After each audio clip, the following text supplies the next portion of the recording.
Now, we've talked about GDP as a good measure of how much is being produced in an economy, but we haven't really talked about whether GDP is a measure of welfare. Now, again, it measures how much is being produced, and generally when we see increases in GDP, we're talking about increases in standards of living, and people are thought to be better off. But there are many shortcomings of GDP as a measure of welfare. First of all, you can't count and measure housework and childcare.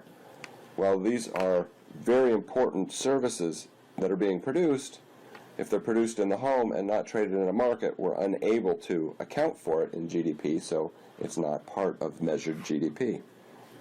Also, leisure. Leisure is not counted and produced as a good or service, but we might argue that a country that has more leisure is better off.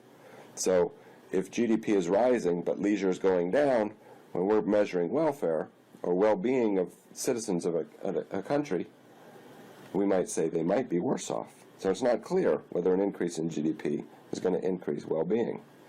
Also, the underground economy. Lots of goods and services are produced in the underground economy, but since they're illegal, either because they're illegal practices or they're happening to avoid paying taxes, they're not measured, and hence not part of measured GDP. Additionally, we want to look at pollution when we're talking about social welfare or well-being.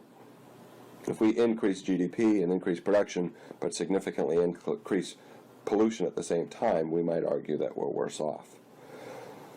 How much are we talking about here? Well, the world underground economy in 2002-2003, estimates of how large this portion that's not being measured ranges from, in Europe, the United States, and Japan, 17% of reported GDP is the estimated size of the underground economy, all the way up to 41% in Africa and Central and South America.